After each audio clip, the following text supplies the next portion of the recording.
Have you experienced the awesome power of the Panasonic Real 3DO system? Obviously. Presenting 3DO, the most advanced home gaming system in the universe. It's time to put away your toys. 3DO from Panasonic, Gold Star, and Creative Labs. A new low price and free games. Mind-blowing graphics of Panasonic Real 3DO. 3DO.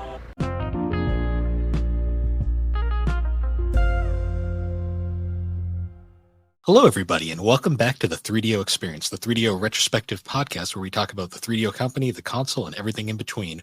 I am Bill, and this is Threk. How you doing, Threk? Oh, I'm recovering. How are you? Did you have a good Christmas? Yeah, it was pretty good. Me and Alex, we drove up to our parents' house, spent the day with them for it, and then we drove back. And I stayed up till like 4 a.m. doing a Lego set because I'm insane.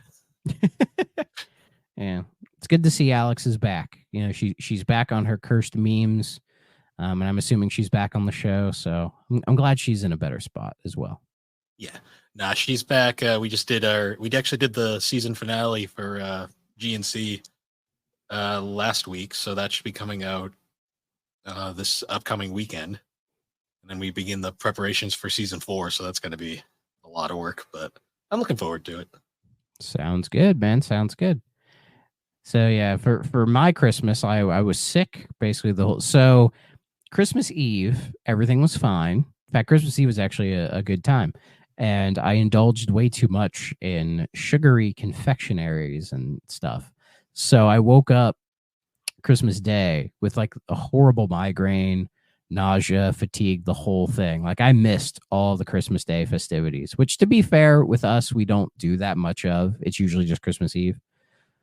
But like it was so bad, I literally just made myself throw up just to try to feel better. And that did help me to start to feel better. And I was supposed to work today, the day after Christmas when we were recording this. But I just was like, let me just swap this day with my normal day off. So I took this day to feel better. Somehow playing Cyberpunk was good recovering stuff. That's a whole mess to talk about. But yeah, I'm in a better place health wise, thankfully. So and I did get some gifts. I'm wearing a Minnesota Viking pajama set, which my mom got me, which was nice. Not a lot of other stuff beyond that. I think my family is just kind of toned down the gift giving between the adults. It's mostly just you give the stuff to the kids, which is fine. Like I think you are like me, where it's if you want something, you just go out and get it. Yeah, you that's don't really kind wait of for Christmas. I care more about the gifts I get from my parents and Alex. Like that's kind of my favorite part of it. Because like nowadays, it's like I love my mom, but she tries like so hard on Christmas, and I'm always like, she's like, I hope you like this. I'm like, Mom, it's fine. Like, I don't need like the world. It's one of those things. She loves this time of year, and like I appreciate everything she does. So.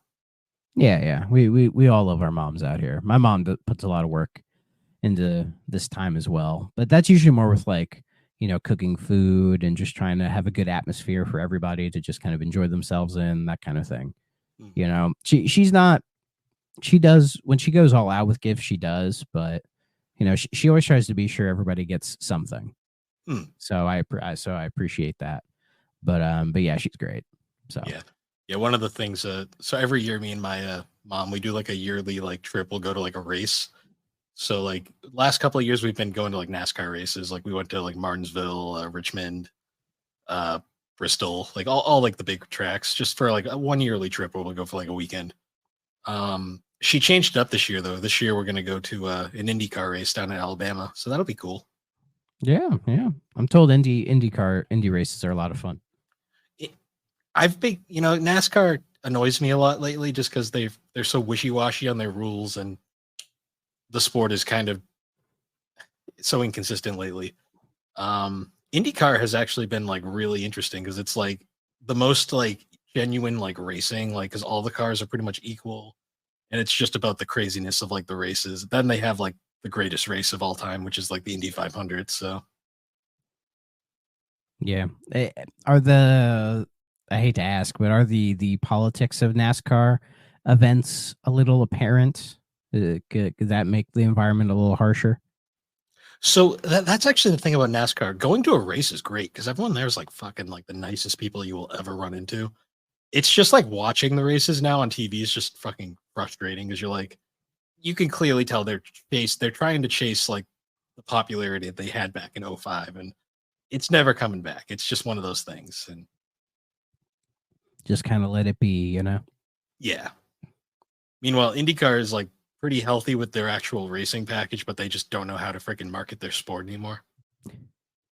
Yeah, but I get the sense that like just kind of the popularity of racing in general just has like waves, you know? Ironically, It it's just more, comes and goes. it's super popular outside of America because Formula One yeah. is like the biggest thing in the world just because Yeah. and I mean Formula One's pretty big in America now because of the Netflix show and stuff, but Yeah, Formula One is cool, but like, see, I enjoy that kind of like European racing where it's like they're going through like the Swiss Alps on like roads that are like this small and like the curves are super tight, and it's like they might die.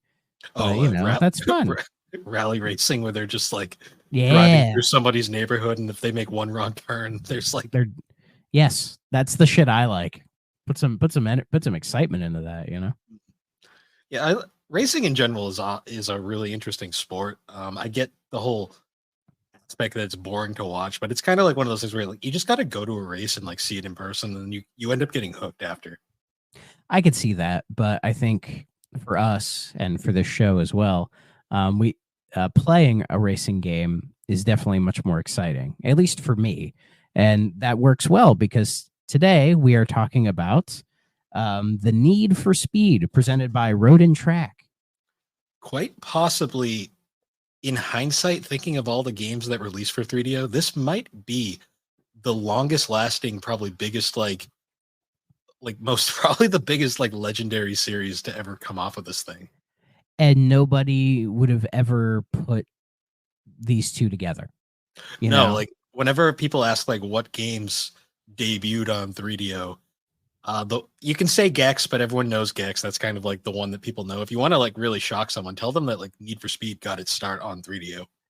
Well, and Gex hasn't had a new entry in decades. True. Like Need for Speed is still going. Like it's never stopped. It's had like at least every couple of years like a new game come out. I mean, hell, it had a new entry. It had a new entry last year. It had a feature-length film. That it did. I don't know if it was any good or not. I didn't watch it, but it's probably not. But it depends on what year that film came out. Yeah, so because I remember when I was first getting into like 3DO, like one of the big games I had to try out was Need for Speed, just because that was like one of the few games I actually played as a kid on the PlayStation version. I wanted to know like how good it was on its original console. Yeah, and we'll get into that. It's interesting because I did play both for this review. Real quick, the film came out in 2014. And looking at the cover of it, I'm like, oh, this is such a Fast and Furious ripoff. Yeah. That's probably what the whole movie is. Like it's Need for Speed in name only. Yeah, because they made a game version of the film too, which I thought was kind of funny. That's great. It has Aaron Paul, Dominic Cooper, Kid Cudi, Michael Keaton. It has like a surprisingly like notable cast. It was a Disney movie. It's distributed through Disney. That's weird. It might have been Fox at the time. No, it says Disney through Touchstone. Oh, okay. Cool. Yeah. So, maybe it's on Disney Plus. I can watch it there.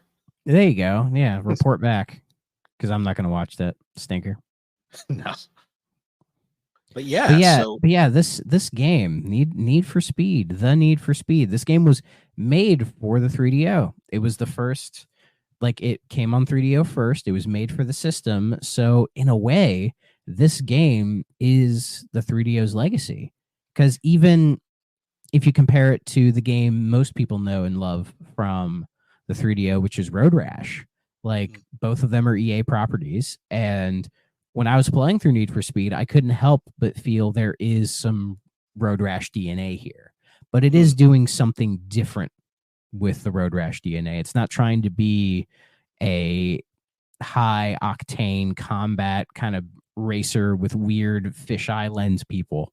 You know, it feels like Need for Speed is trying to be respectable, which sounds like I'm insulting Road Rash, but like, well, no, Road Rash is still like arguably the best game on the system in a lot of ways. oh yeah, and I think this is a rare instance of a game that is, you know, nipping at the heels as it was for that title, because I think this game is pretty good, especially for the time. It's really solid. I think, you know, racing games have evolved past this, obviously, but you know, for a racer from like 95, 94, that's trying, 94. 94, yeah. So it's as old as me. And it trying to be a kind of a simulation racer. It's in a pre-Gran Turismo world, which, you know, sounds very daunting. I think it does a very solid job with what it is attempting to do. Yeah, Need for Speed really kind of like treaded that line between like the hardcore sims like Gran Turismo and later Forza and the more arcadey style like racing games, because like it's really kind of in this middle ground where like it's not super sim, but it's still a little arcadey at times as well. I think I'm not too sure about my, you know, racing game knowledge, but I feel like this is probably the most sim heavy racing game of its time. Because when did the first Gran Turismo come out? Like 97, 98? It was late PS2, so I want to say probably like 97-ish. Okay, yeah. I mean, so, PS1. Sorry. Yeah, so, but it felt like Gran Turismo was the series that sort of, this is how you do the simulation racer. Like that was the big boom for simulation racers, right? And I just double checked. It was 97 when Gran Turismo came out. Yeah, and so we still live in that sort of Gran Turismo world of simulation racers, basically, like where Forza and all these other series kind of copped from. But Need for Speed feels like Gran Turismo probably took some influence from this game, you know? Because what I like is all the cars feel different. You know? Yeah, this was like one of the first real racing games I can think of that like you actually felt like you were really driving, because like I'm thinking of like arcade racers at the time, and like you had like the obvious ones like Daytona USA, Virtual Racing, the Cruising series, like, and they're all very arcadey. Oh, absolutely. You can even go further back than that with like Outrun, or what's Test Drive was technically a thing around. Yeah, Test Drive. What was the Namco one? Not Rally X, but the other one that was like behind. It's on the Namco Pole Position. Yes. It feels like Need for Speed is just kind of on that line of like that racing game chronology. You know what I mean? Like Namco took some influence from this game as well, because I mean Ridge Racer came out shortly after. Yeah, and Ridge Racer feels like the closest comparison to this game. But Ridge Racer has more of that sort of Japanese feel to it, whereas this is pure Western, 100%. It's sponsored by a goddamn Western racing magazine, Road and Track, that still exists. They do bi-monthly pressings, I think. So I used to read Road and Track back in the day, just because it had some racing stuff in it every now and then. It's a car magazine. There's like really not a whole lot. Like it's fine if you're into that stuff. Does it have scantily clad women all over the cars, or is it just the cars? I think it's just the cars. Oh, then it's bullshit. Yeah. Maybe the older ones did. The newer ones, it's mostly just cars. Yeah, the first issue of Road and Track was in 1947. And it's still going. That's very impressive. But yeah, the Road and Track influence, I think, comes in the what I call the car porn of this game. I'm sure you agree with me. Because every car, they have a video for it that you can just watch it just kind of do its thing. You know, like it's very sort of like, you know, as I said, car porn. But also it's impressive for its era that they were really able to, like, they have real cars. Like these are all licensed cars as far as I know. Like you have a Toyota Supra, a Lamborghini, a Ferrari, and some others. I forget them all off the top of my head. But this is hands down the best looking 3DO game we've played so far. Yeah, especially for a mostly 3D racer. You know, it looks good and it's surprisingly smooth. I didn't have any like issues with it. as far as like the driving portion was considered. I mean, yeah, it's not a perfect game, but it No. runs really well. Though I know if you put Need for Speed in an emulator, like a 3DO emulator, and you overclock the CPU, it runs even better. Which I would recommend doing if you haven't done. Yeah, the PlayStation version plays better. Like, as respectable as the 3DO version is, you can clearly tell the PlayStation is just a more powerful system.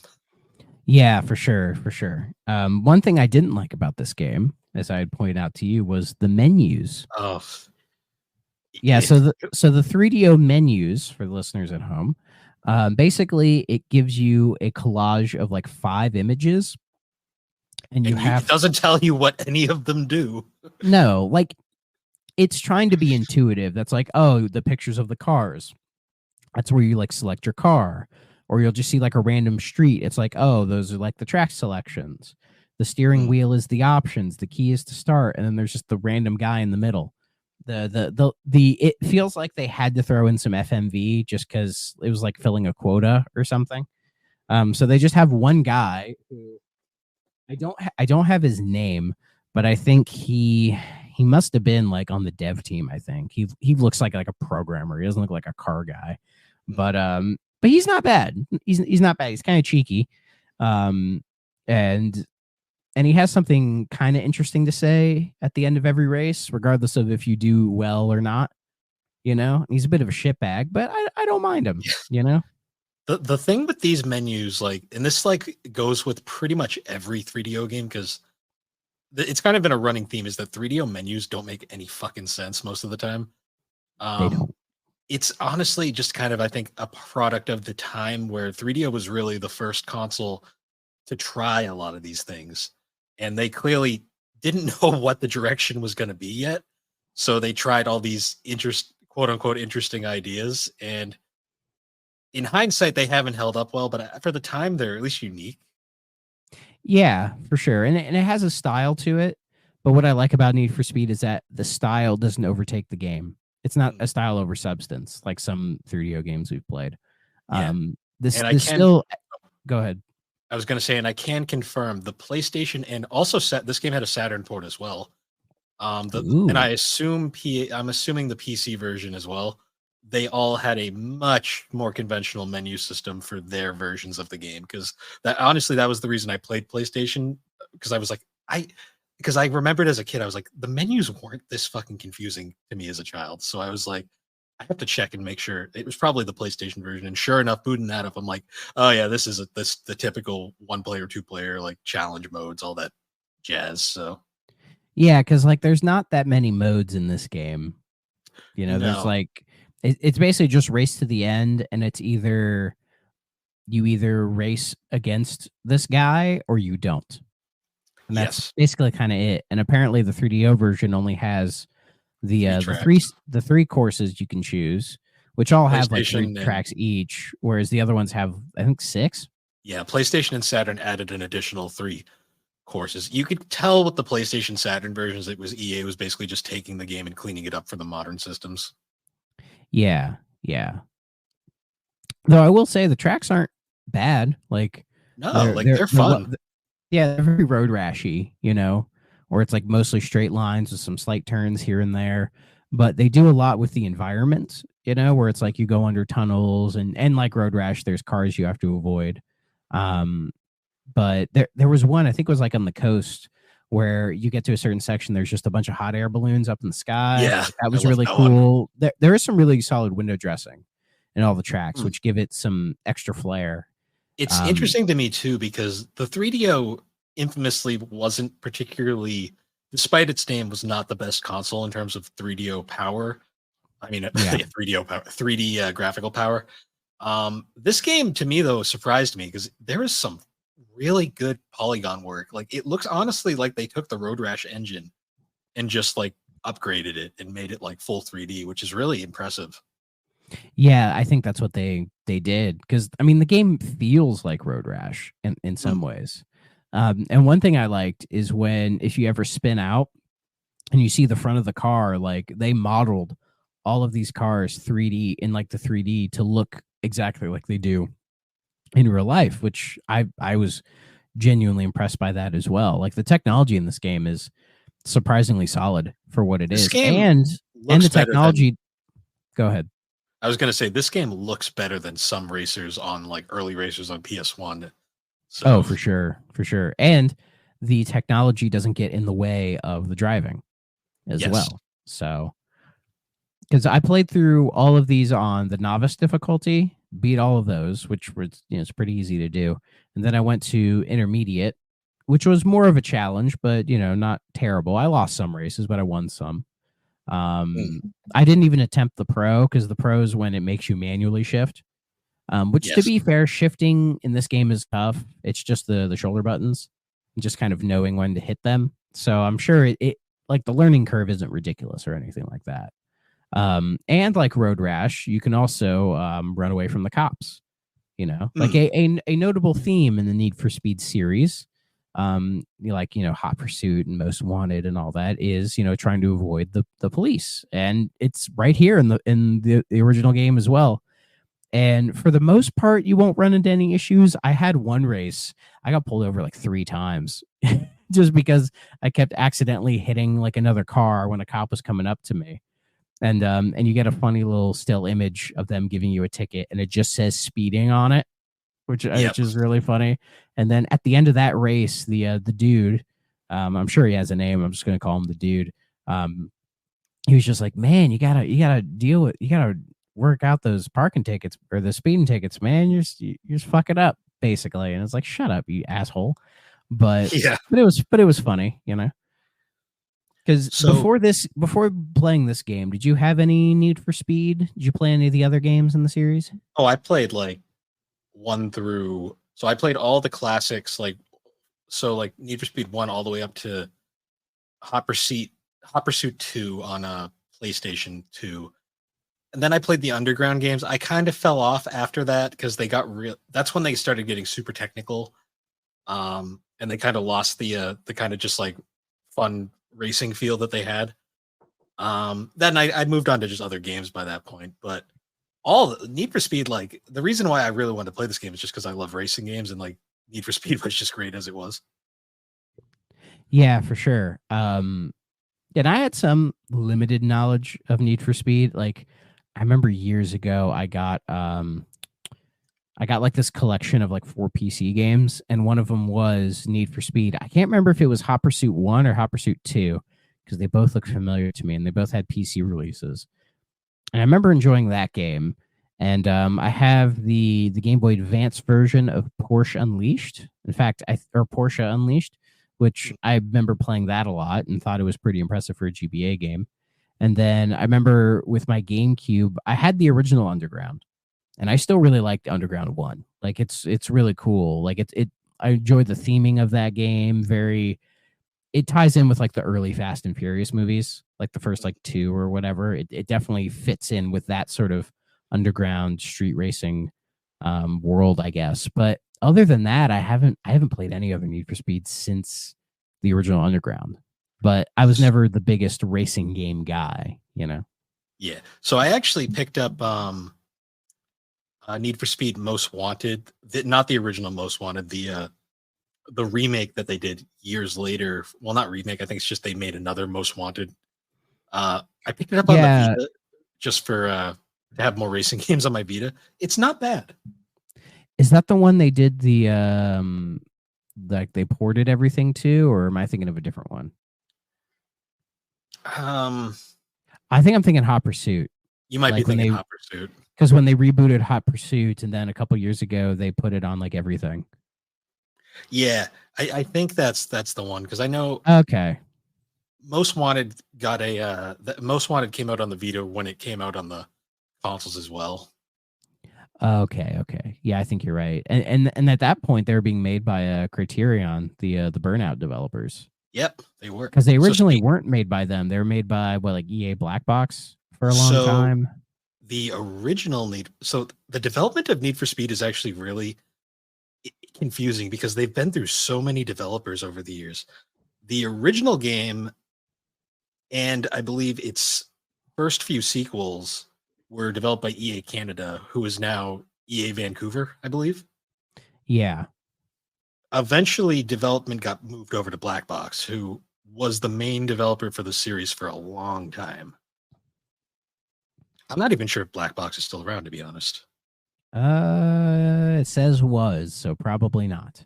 Yeah. EA killed them like they kill everything else. Yeah, Black Box's first game was Hot Pursuit 2, and then they immediately changed everything with Underground, bringing in their own new ideas, which you can see very clearly because Underground is where they really started changing it up, which for Underground 1 and 2, I really enjoyed. Yeah, and then, the last Need for Speed they made was The Run, and then they helped out on Battlefield Hardline, and then they went away shortly after that. They probably got absorbed into some other EA studio, and never mind. I'm thinking of Activision. Yeah, because Battlefield Hardline was also made by another EA studio that got dissolved, Visceral Games. R.I.P. Love, so good. I need to try Battlefield Hardline. Like, it's probably not great, but it's on Game Pass, and it'd probably be a quick play. Just because I'm curious to, like, because it's like I keep seeing, not to deviate too much, but I keep seeing this game pop up for me, and I'm like, maybe I should just play it to see what the deal is. Have you played it at all? Nah, I was never a big FPS guy. Well, Okay. that style FPS, anyways. Fair enough. Like the Battlefields I want to play are the two Bad Company games, because those are very much praised, especially 2. Like 2 has a really good story, so. But we'll get to that eventually. But anyways, yeah, EA Black Box, got. It said that it doesn't say they got dissolved into anybody. Like they turned into EA Jawbreaker for a little bit, which is a terrible name. Okay. Like, and yeah, so they're just dead. And then Criterion took over the series. Well, for a little bit, but now they're being made by Ghost Games? Ghost Games made Rivals. Rivals was pretty good. I played that one. Yeah, they made just Need for Speed, just online open world racing. Is that the one based on the movie? I believe that's the one based off the movie. Okay, and then Payback, Heat, and then this new one, it's Unbound, is Criterion and Codemasters. And I'm like, shit, Codemasters still exist? They still exist? EA owns them now. And they haven't dissolved them yet? No, because they make they make the F1 games, and those make a lot of money. Are they any good? Yeah, they're pretty good. They're very hard. Fair enough. Yeah, this year they've made EA Sports WRC Rally. Oh yeah, they're making that now too. Well, that came out in November. Got decent reviews. They're a really good racing game studio. Like if you look back at their history, they've made some great games over the years. Oh yeah, because I remember when they made stuff like Operation Flashpoint and Rise of the Argonauts. They made some James Pond games. They did the Overlord games, which I like the Overlord games.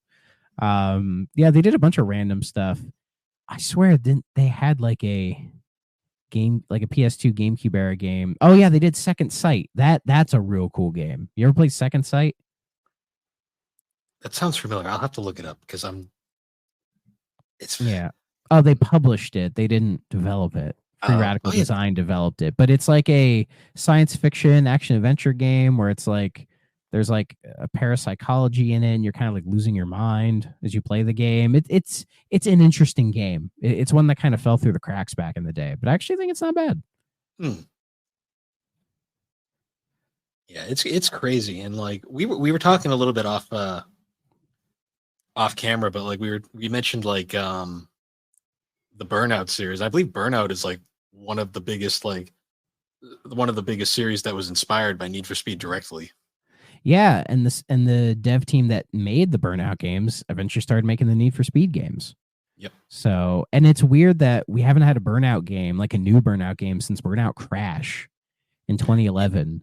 Like we did get Burnout Paradise Remastered, which is everywhere, and I've been playing that. Actually, because of playing Need for Speed, it made me want to go back and play Burnout Paradise. And goddamn, if that's not like, that might be my favorite racing game of all time, just because like I love open world racers. Like the Forza Horizon games are fantastic, but sometimes there's just too much to do, and I just get so overwhelmed. It's like, you know.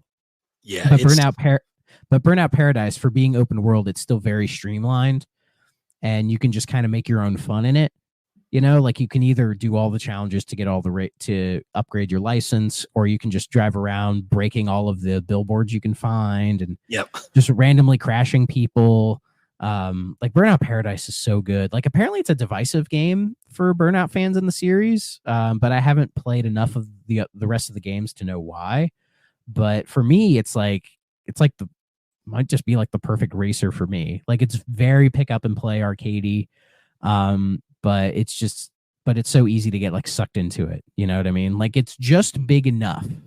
You know, it's not too big, it's not too small.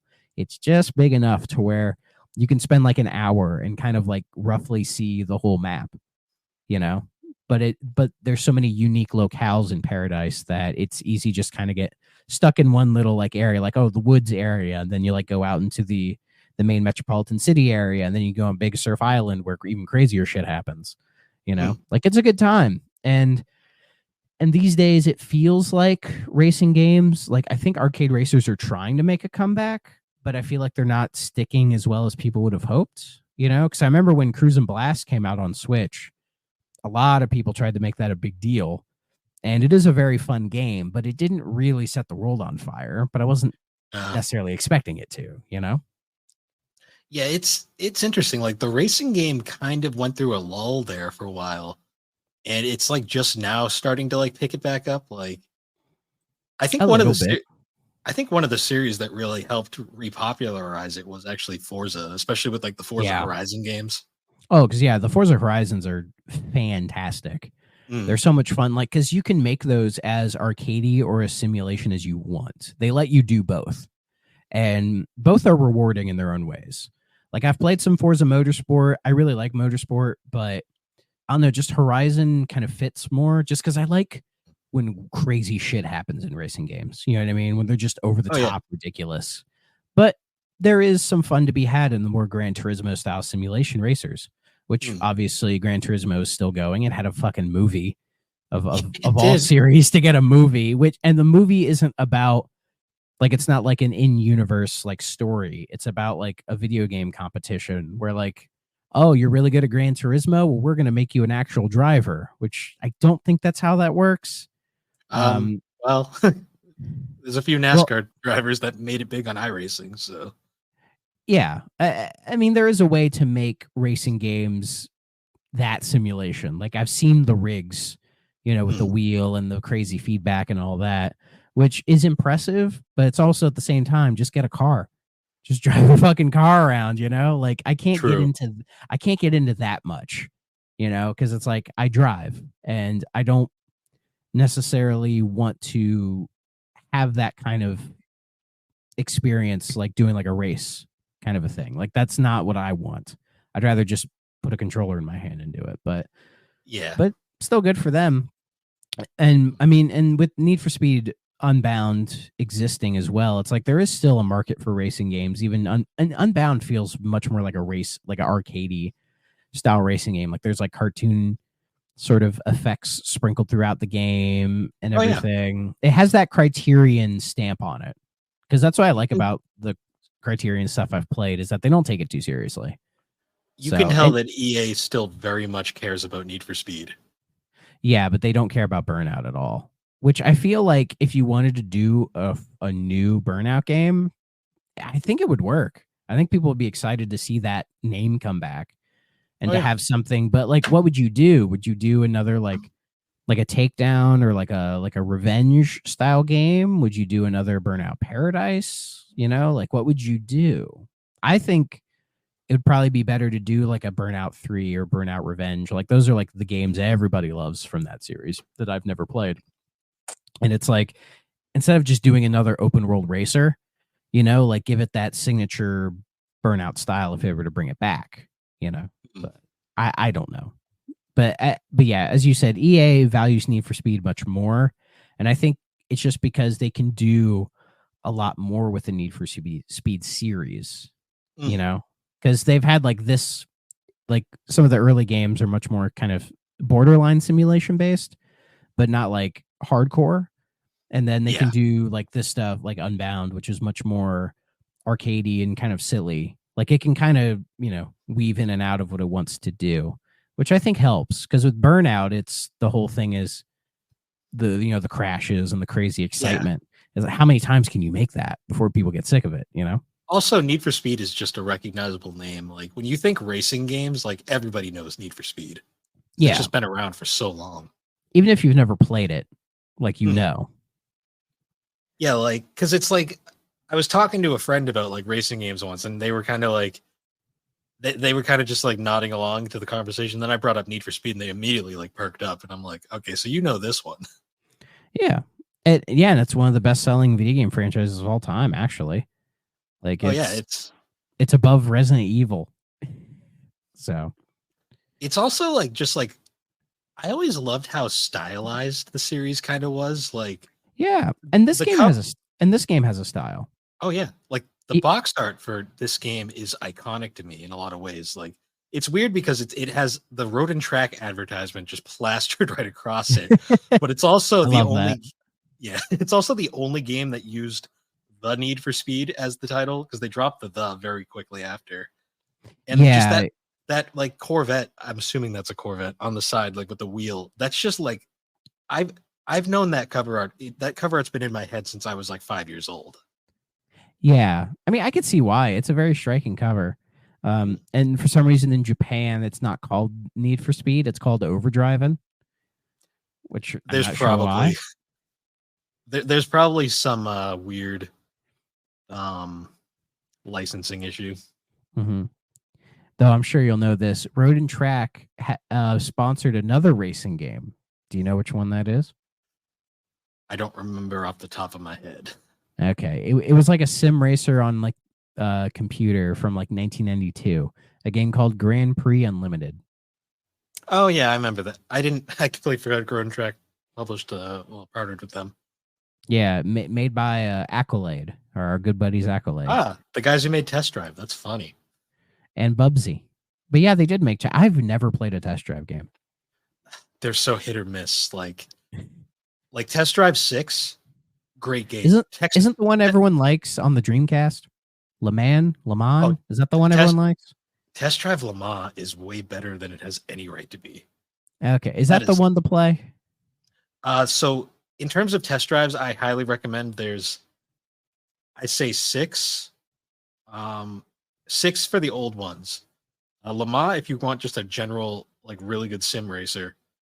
And then the 2 that I highly recommend are the 2 unlimited ones that came out on 360. Yeah, I remember Test Drive Unlimited. Like, that's a name I recognize. But, I have nostalgia I was never a racing game guy. I have a lot of nostalgia for Test Drive Off-Road Wide Open on PS2. That one was a pretty fun one, mostly just for the free roam mode, because you basically have to free roam these massive open like areas and just drive around. Yeah, but like every time I've tried to play like an off-road racer, like a MX versus ATV or something like that, I just end up not enjoying it. Which is a shame, because I like the idea of it. Like the MX versus ATV, like those covers are fantastic. Like I love how those look, but I play the game and I'm just like, I don't like this. Like, it's too bumpy. Yeah, which is accurate. But it's accurate because it's off-road racing, but it just doesn't do it for me. I need smooth roads, I guess. Yeah, there's just something different about a game like that where you can just like kind of go anywhere. Yeah. Yeah. Like, give me like a Forza Horizon any day, or Burnout Paradise. It's really good. It would be cool if they did a sequel to that, but I highly doubt they will. But there's enough content in Paradise to where if you've never played it like me, you can sink hours into that game. I mean, Ridge Racer, that's a great series as well. Oh, Ridge Racer Type 4. Type 4. That game is phenomenal. That's probably like honestly, I like that more than Gran Turismo. Might be a hot take, but I think that's the best racing game on PS1. Type 4? Oh yeah. I would agree, actually. Like, Gran Turismo 2 is pretty fucking fantastic. Like, that's one of the most impressive racing games I've ever played. just for what they did with that game. But I would much rather play Ridge Racer Type 4 because I think, I'm sure you'd agree with me, there is a level of pick up and play with a racing game that makes them very easy entry. And I think Gran Turismo, at least those early ones, I haven't played like any past the 2 on PS1, struggle with. Because Ridge Racer 2, like if you put in the simulation disc, and you're trying, and I cannot figure out how to fucking play that game, like how to set it up. You mean anything. You mean Gran Turismo? Gran Turismo 2, when you put in like the simulation disc, and I'm trying to figure out what the fuck to do because it's so confusing. But like Ridge Racer Type 4, you pop it in, be like, oh, go to a race, and then you just race. And I'm like, there we go. My favorite difference between, so when I was a kid playing racing games for the first time, my favorite difference between playing like say Type 4 and then Gran Turismo was I'd pop in Type 4 and I'd just immediately jump into a race and be like doing all these crazy like stunts and stuff and like having a great time. In Gran Turismo, when I try to drive, I hit the turn button, I drive into a wall because this car drives like a real car. It's like you can't just turn on a dime. Well, Gran Turismo tries to have the arcade mode, but it's not what people like about the series. So no, they like making their super hyped up like sports car and then driving it around like a real car. Yeah, and I'm sure I should try playing more of the Gran Turismo games because I'm sure I would enjoy them. But of course, I'm not sure which one to even play. So I'd recommend like 4, maybe. 4 is a really good one. Was that the PS2 one? That was the second one on PS2. 5 on PS3 is pretty good as well, but playing that's hard because PS3 games are kind of locked to it. Fair enough. Yeah, there was one. I think it is Gran Turismo 4, but I thought I had like it's one that has like a blue cover. Oh, that's 3. Really good. A-Spec 3. Yeah. That one's really good too. Yeah. The only downside to the PS2 Gran Turismos is they don't have damage. I don't care about that. Okay. Some people do. It was a very controversial thing for a while. Well, I guess if you're like a sim racer person, that's what you like. You care about that for sure. But I don't know. It's not that big a deal for me. But I find it interesting though. It could be a principle thing that like Gran Turismo has yet to do a Forza Horizon type game. Because when Forza Horizon came out, the original, which surprisingly holds up, I was always, at least when I was like looking into the series, I was like, ooh, I wonder if Gran Turismo has attempted something like a Forza Horizon, and they never have, as far as I know. They kind of did with Gran Turismo Tour on PS4, but it's not Tour. I think it's called Tour. I might be completely. I mean, I believe you. It's just I don't see anything here labeled that because there was. I'm probably forgetting the name. Let me look it up real quick. Because I imagine Gran Turismo, they could do something like it's not Tour, Gran Turismo Sport. Oh, Sport. Okay. So that was them trying to do like a Horizon type thing? It's not quite Horizon-ish, but it was they tried something different. It was less sim-like, because I mean, I thought that was Gran Turismo 7 for the longest time, and then we got 7 on PS5 later on, so. Oh boy. That game had a lot of controversy when that came out. I mean, to me, I had no problem with it because it was exactly what I've always thought Gran Turismo was, a grindy game. Well, the issues I had heard was the aggressive microtransactions in the game. Yeah, I mean, unfortunately, that's just part of gaming these days, and we're going to.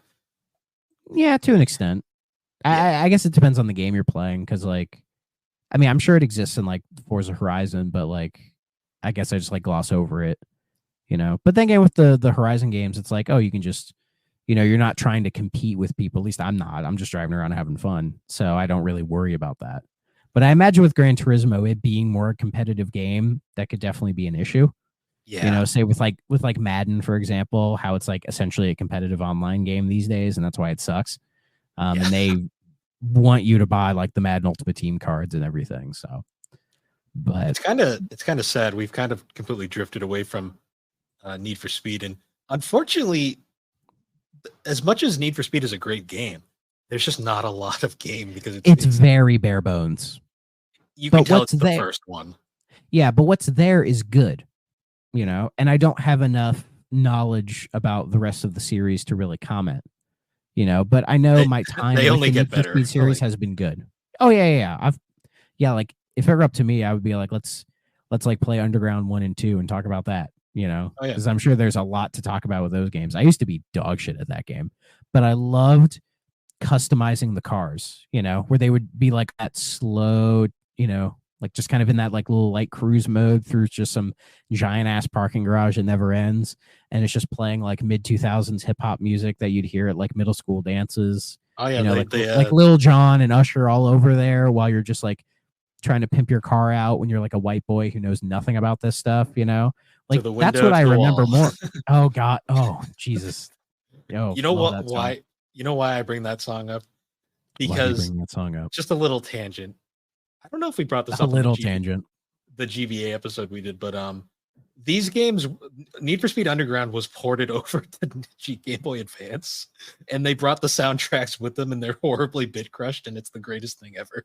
Yeah, that's true. I think I have one of the Need for Speed. I have Porsche Unleashed because that was like an early game that I had for it, you know, and I liked it. I may have Underground. I'm not sure. I'd have to check. If you ever want to But- chuckle, just look up the GBA version of the Window to the Wall song. It is amazing. And there is something hilarious about that song. Like when I was in like middle school and high school, whenever they'd play that song at a dance and everybody would just like get super hype about it, you know? And like you just have all these 14-year-olds like screaming, you know, till the sweat drops down my balls, like the full uncensored version, which Yeah, is and then the kind of funny. teachers would be running over, being like, "Oh no, Oh, they would just let it go. no, not in my 'Cause school." they're They were Well, in my school, they're just like, they're just gonna say it. We're not gonna stop them. But to be fair, the high school I went to was very racially diverse, so yeah, mine was, which was not. good. I got a lot of different perspectives on things, and for a little bit, I was the token white boy in the friend group for a little bit, which that was fun. That was fun for a while, you know. Yeah, I mean, I grew up in a farming community, so Yeah, I not grew so up. much. Yeah, I grew up in a suburban, you know, environment in the Midwest, and I think that's either going to be entirely white or racially diverse. But to be fair, we were always close to one of the big cities, or at least one of the more medium-sized cities in Ohio. So that probably helps, you know, having that sort of connection to it, you know. Speaking of the music, though, what do you think of all the music and like production that they did for this game, the original Need for Speed? It's not bad. It's not as good as Road Rash. Like So that, yeah, that Road they Rash didn't- stuff is phenomenal. They didn't go super like licensee on this one. Like they No. really went more into the licensed music with the later games. I feel like they couldn't afford it at this time because EA is still like, I mean, they have money, but they're not like a huge conglomerate yet, you know? I think they also wanted to focus more on the actual. They didn't want to fill the disc up so much with the music this time around because they wanted Yeah. to put more into the actual game. For sure. Because I still had that issue with Road Rash where like the music just wouldn't play for me for some reason. Like It's in an the FC10 game, like thing. I don't. like in the menus, it was there, but in the game, it wasn't. You would just hear the constant of the motorcycle, but then I would turn it off, and then the game would just be dead quiet, except for the occasional when you try to hit Yeah. somebody off of a motorcycle, which was weird. But like, watching it was kind of meditative because there was no sound. Yeah. But yeah, I think this game does a better job with the presentation in that regard. Mm.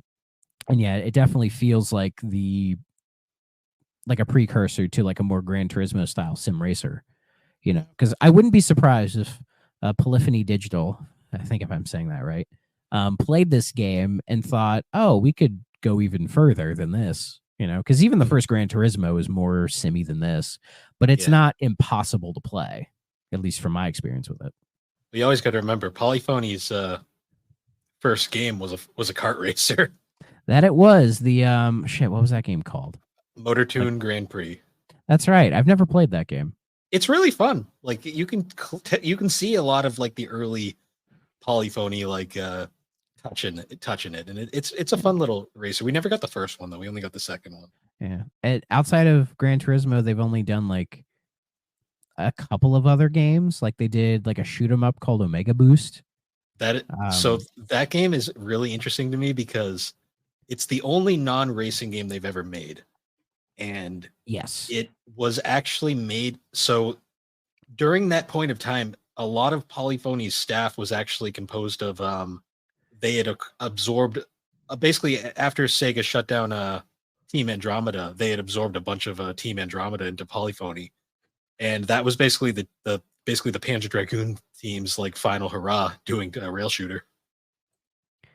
So we can connect Panzer Dragoon Saga to Gran Turismo. Yeah, in an interesting kind of meta way. Man, no man is an island. I think they also did a motorcycle racing game called like Taurus Trophy at one point. Yeah, the real riding simulator. I love their names. Yeah. And then they remade the original Gran Turismo on the PS3 as Gran Turismo HD. Is that correct? It was like a semi remake. Yeah, it's called HD Concept, which I'm like, you don't release a game called HD Concept. What the hell's wrong with you? The development of Gran Turismo 5 is really fucking interesting because it took forever. Yeah, the fucking prologue came out in 2007, and then the game came out in 2010. Because they had HD Concept, which never got a physical release. It only released digitally.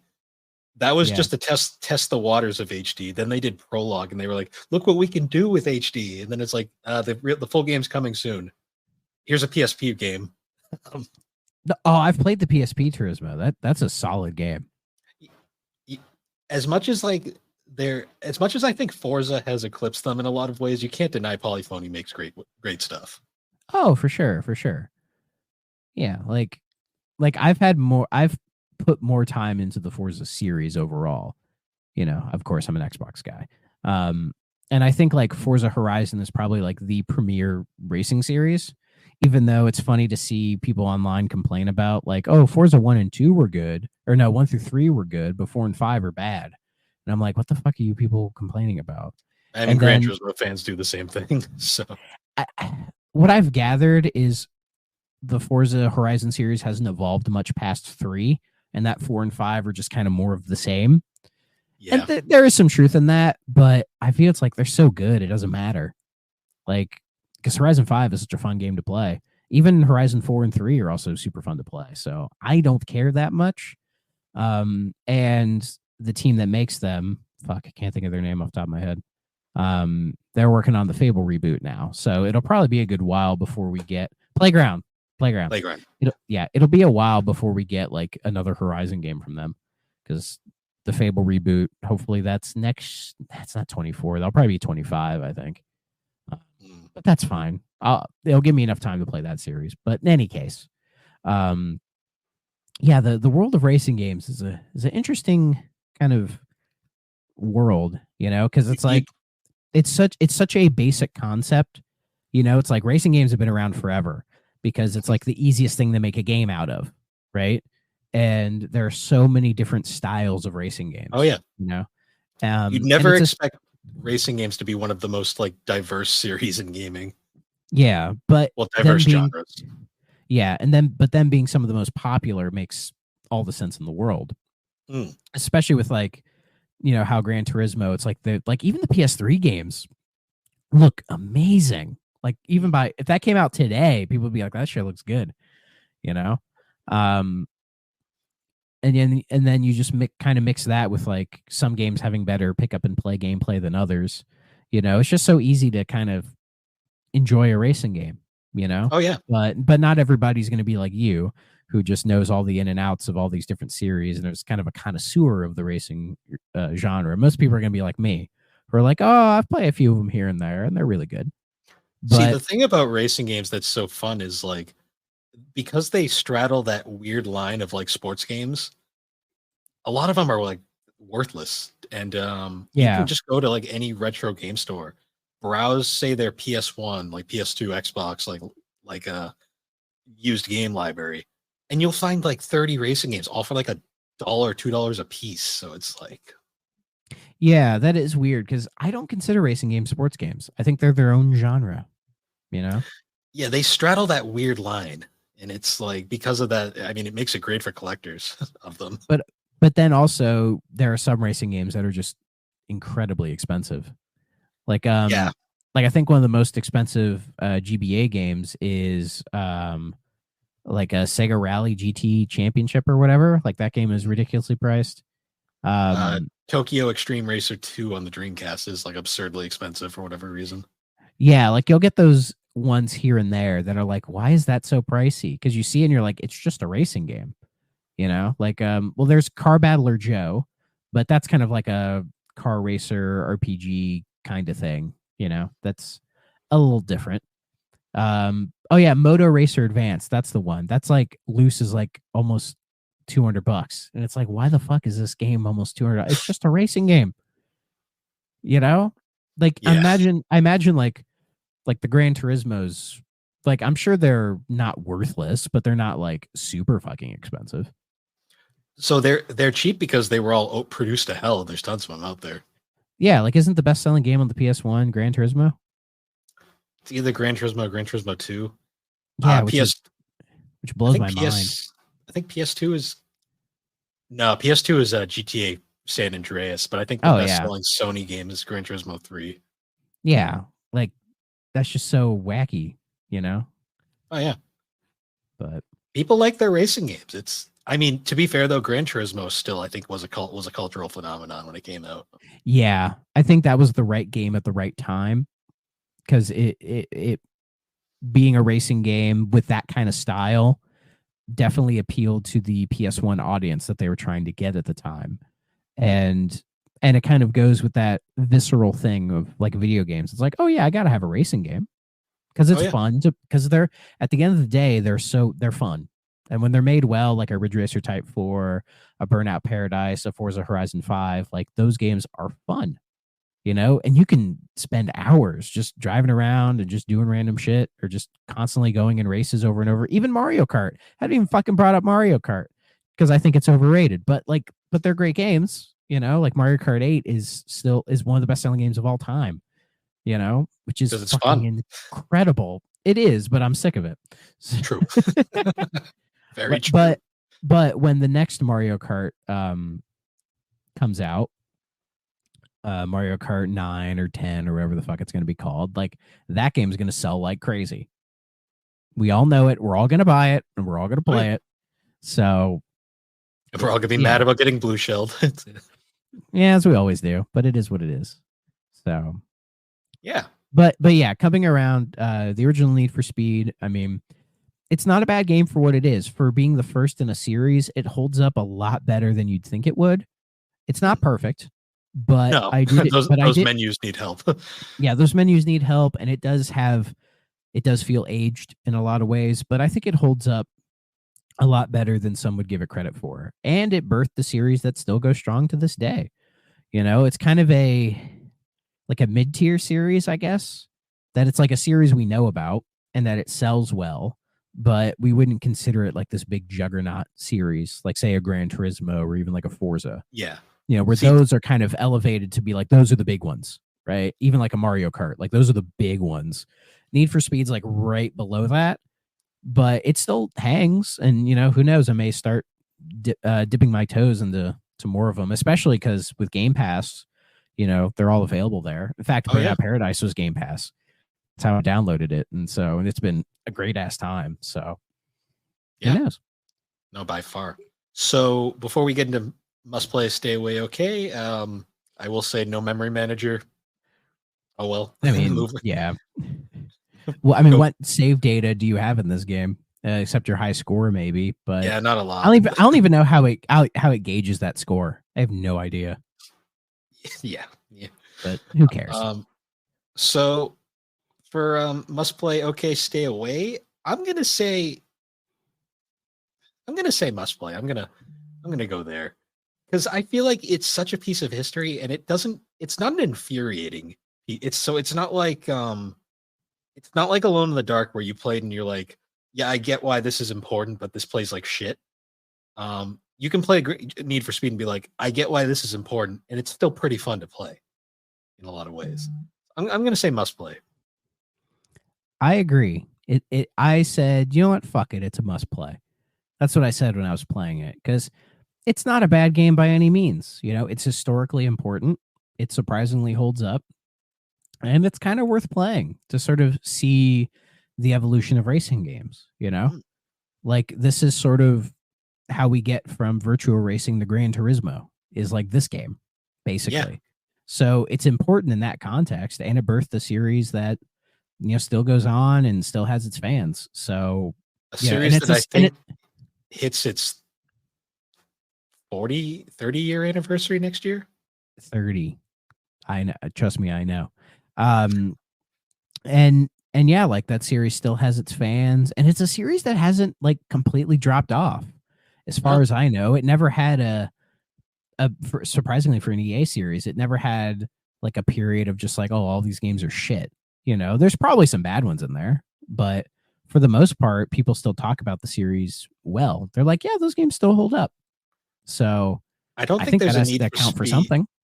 Yeah. Like, I don't think there's a Need for Speed that like I've seen where people would be like, don't play that one. I'm pretty sure most people I'm sure there is one though. I'm sure there's some that are considered meh, but like there isn't like a Sonic 06 in there where it's like this game is just trash.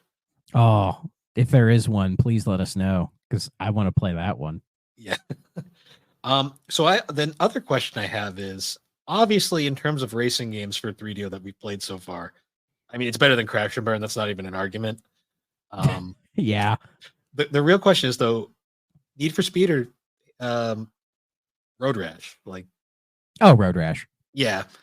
Because Road Rash is such an anomaly of a game, kind of in general, that it perfectly fits the 3DO as a console. This weird anomaly. Whereas Need for Speed is still really good, but there are better versions of it in other places.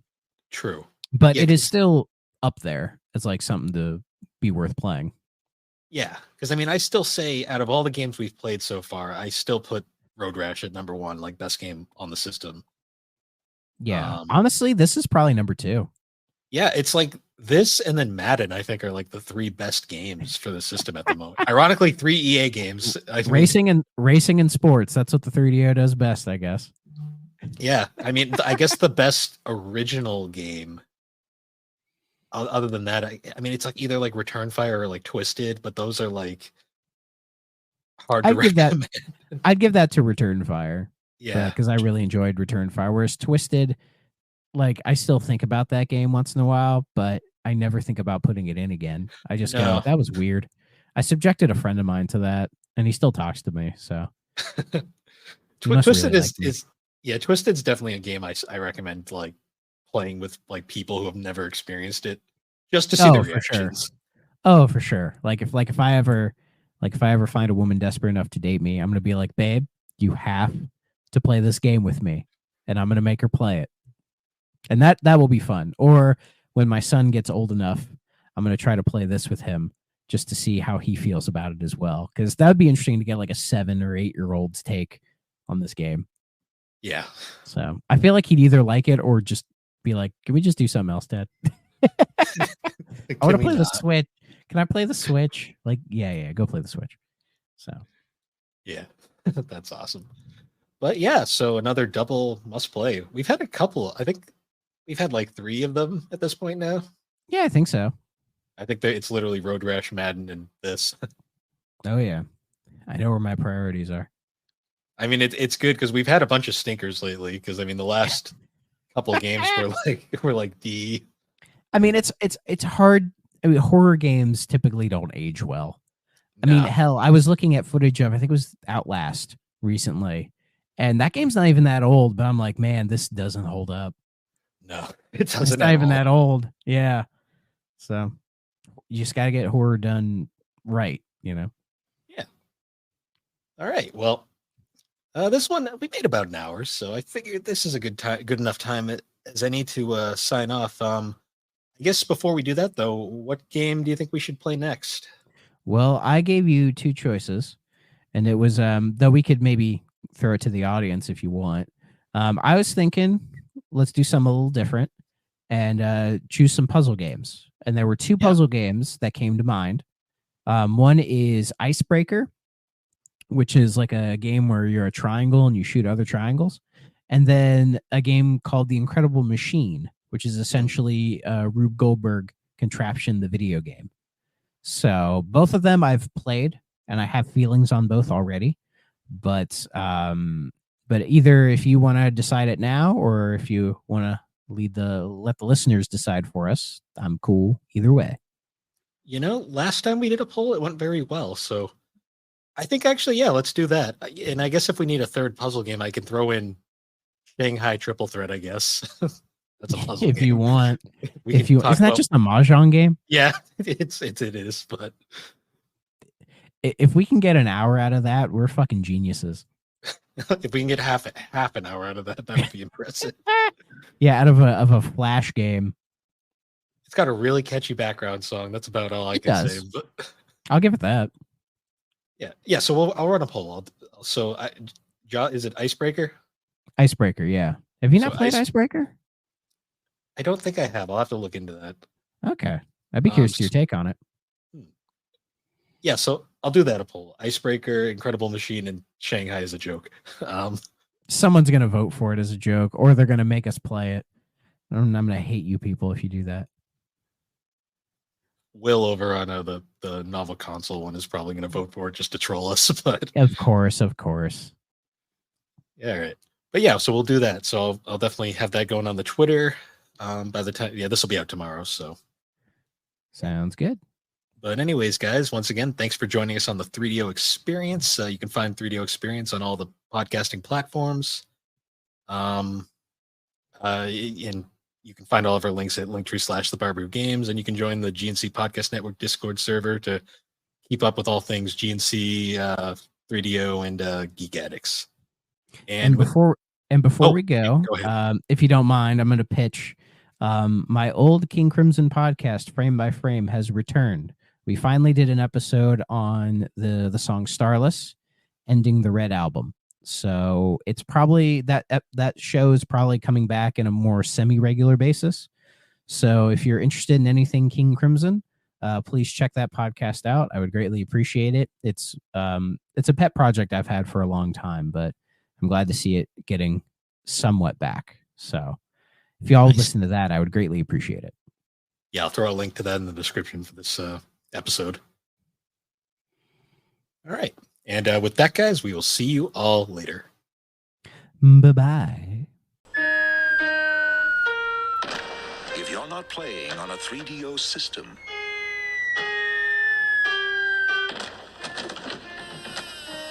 what are you playing with?